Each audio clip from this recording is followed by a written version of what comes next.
Congress party వరంగల్కు Rahul Gandhi గారిని తీసుకొని వచ్చి రైతు డిక్లరేషన్ అని చేసి రైతులకు ఏదో చేస్తామని చెప్పి మాయమాటలు చెప్పి ఓట్లు వేయించుకొని వాళ్ళ అధికారంలోకి వచ్చిండ్రు. కానీ ఏ ఒక్క రైతు కానీ, అది వరి పండించే రైతు ఇవాళ సంతోషంగా లేడు, మక్క పండించే రైతు ఇవాళ సంతోషంగా లేడు, పత్తి పండించే రైతు సంతోషంగా లేడు, సోయా పండించే రైతు సంతోషంగా లేడు. ఇది కరెక్ట్ కాదు. రైతుని విస్మరించినటువంటి రాజ్యం ఎన్నటికి కూడా బాగుండదు.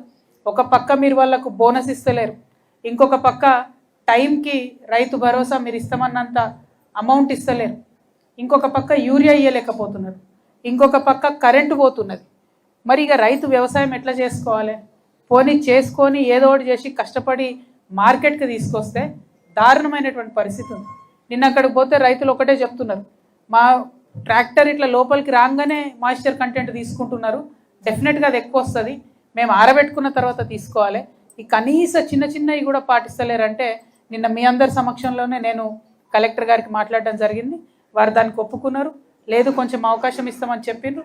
అంటే ఎక్కడికక్కడ ప్రతిపక్షం నుంచి వాయిస్ రేజ్ చేస్తే చిన్న చిన్న సమస్యలైనా తీరితే అది రైతులకు లాభం అవుతుంది, ప్రజలకు లాభం అవుతుంది అనే ఉద్దేశంతో చేపట్టిన ఈ యాత్ర.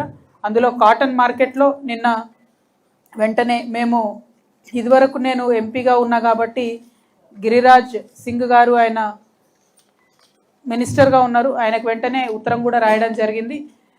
అదేవిధంగా cotton corporation of India chairman గారు కూడా వారి నంబర్ కూడా తీసుకున్నా, నేను వారిని కూడా ఇవాళ మాట్లాడతా. ఆంధ్ర తెలంగాణలో ప్రత్యేక పరిస్థితులు ఉన్నాయి.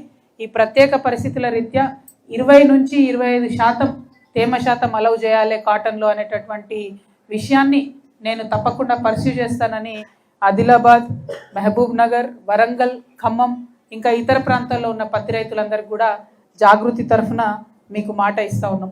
అదేవిధంగా చెనాక కొరాట, కుప్టి ఈ 2 పేర్లు ఒక 40 ఏళ్ళకెళ్ళి ఇంటున్నాం తప్పితే ఒక్క అడుగు కూడా ముందుకు పడినటువంటి పరిస్థితి ఉంది. చెనాక కొరాట అయితే అదో గమ్మత్ కథ. 300 కోట్లతో స్టార్ట్ అయింది, 600 అయింది, 900 అయింది, 2000 కోట్లు అయింది.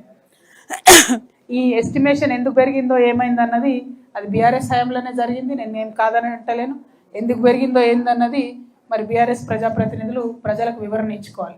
సరే పోనీ 2000 కోట్లు అయింది, 2000 కోట్లు అయితే కనీసం ప్రాజెక్టు పూర్తి కానటువంటి పరిస్థితి, ఇంకా పెండింగ్ ఉన్నటువంటి పరిస్థితి. మహారాష్ట్ర సైడ్ 1700 ఎకరాలు ఇంకా ల్యాండ్ అక్విజిషన్ కూడా కానటువంటి పరిస్థితి. మరి ఇప్పుడు రైతులు ఏం చేయాలి? పోనీ అది పెండింగ్ ఉందనుకుందాం. చిన్న విషయం ఒకటి మీ